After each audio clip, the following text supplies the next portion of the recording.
You know, that feeling Madame Xuân Phượng mentioned, that um, deep sadness when it rains in Hu and you're alone. It really hits something, doesn't it? It does. It brings up those quiet moments of reflection. Exactly. And that's actually where we're heading with this deep dive. Based on the materials you shared, we're looking into how we experience time subjectively and, well, how we find meaning, especially in love and life, when we look back. Absolutely. It's more than just memories, isn't it? It's about how our whole relationship with time changes.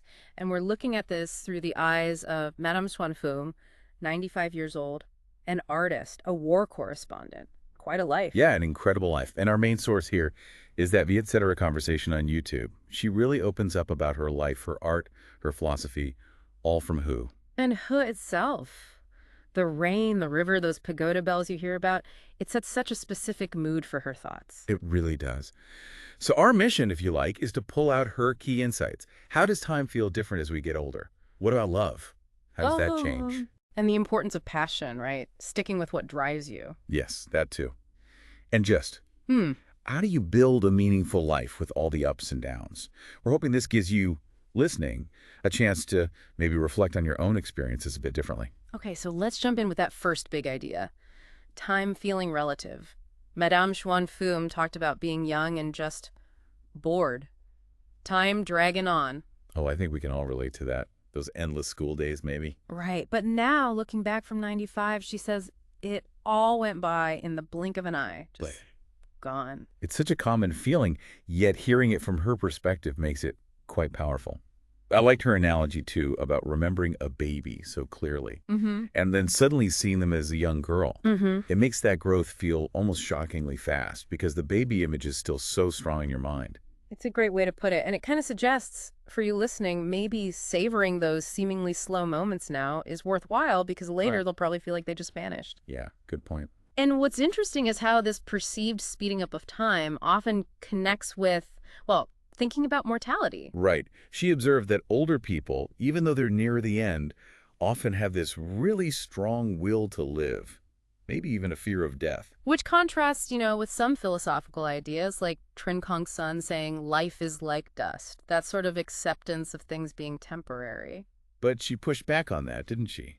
With that story about her friend. Oh, yeah, the friend who talked a good game about life being fleeting. Mm-hmm. But then, when facing it himself, was asking the doctor for more time because he still had things he wanted to do. It really gets at that core human instinct to keep going, doesn't it? Hmm. Like that old fable she mentioned, the woodcutter. La Fontaine's fable, yeah. Yeah, Crying out for death because his burden is heavy, but when death appears, he just asks for help lifting the wood again. exactly.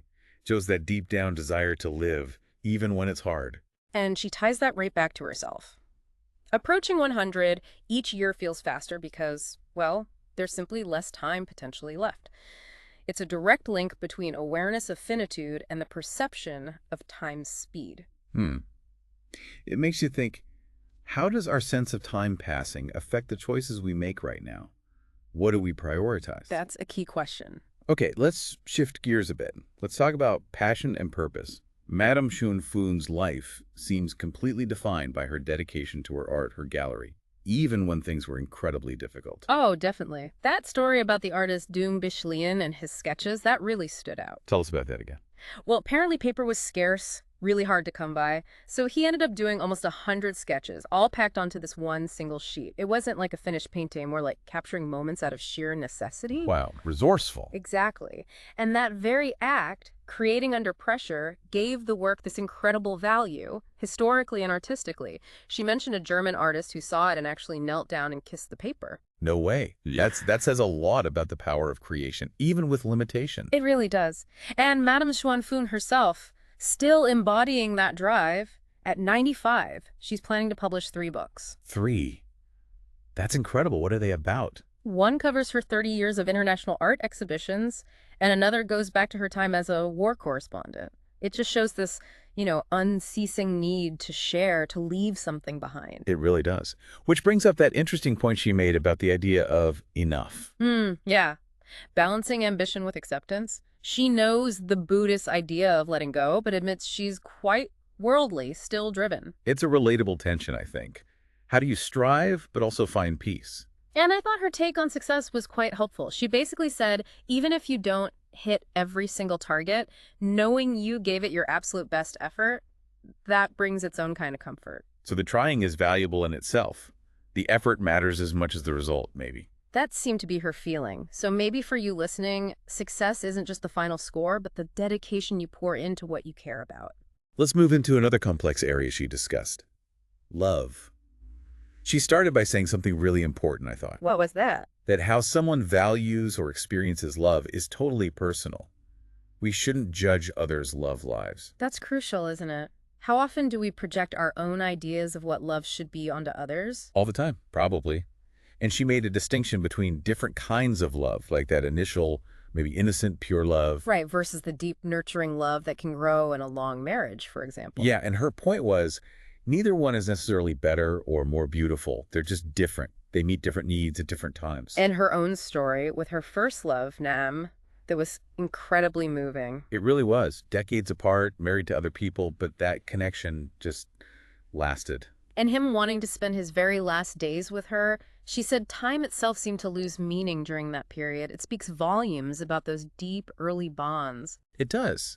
And it makes you think about the contrast between that kind of intense connection and the everyday reality of living with someone long term. The routines, the little annoyances, The idealized versus the lived in, yeah.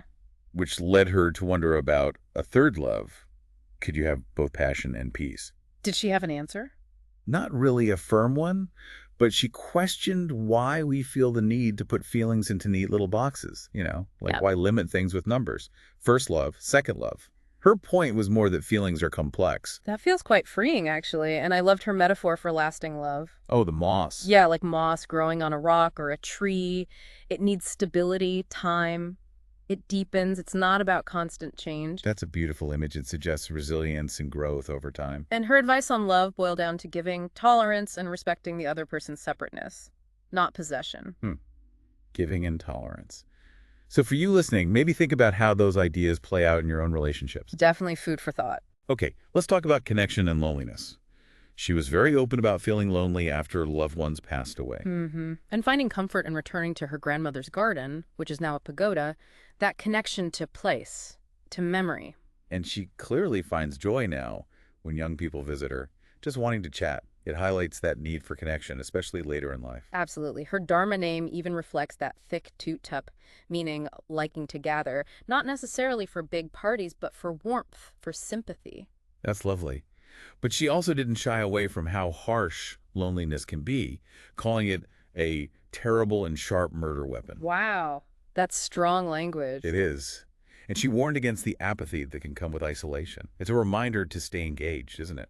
And she certainly practices what she preaches. Her discipline, the yoga, the writing, reading, even watching movies. Yeah. It's all part of staying active and purposeful. She realized that just stopping would lead to decline, so she actively chooses engagement. There's real agency there. And finally, her thoughts on, well, the end of life, mortality. She seems remarkably clear-eyed about it. Very peaceful, it sounds like. Accepting it, hoping it's quick when it comes. And her instructions. Quite specific. No grave. Right, scattering her ashes in the Hoong River. The focus is on memories, photos, the life lived, not the physical remains. It's quite a statement about what legacy means to her. It is. And it all circles back to living fully now, not wasting moments. Her whole approach to aging seems to be about active living, not just waiting. And wanting to maintain your independence, too. Not being a burden. Valuing her freedom. So wrapping this up, we've covered quite a bit from Madame Xuân Phượng reflections. Time's changing feel, the power of passion. The different shapes of love, the need for connection. And that thoughtful perspective on getting older and facing mortality. And we hope for you listening, this has maybe sparked some thoughts about your own life.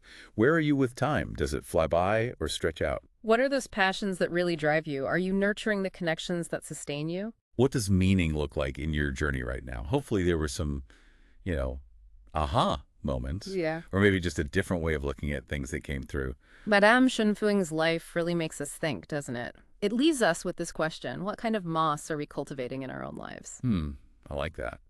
In our relationships, our work, how we even think about time itself. And how can we embrace right now, this present moment with more intention, more meaning, knowing that time is both incredibly fleeting and somehow also deeply profound.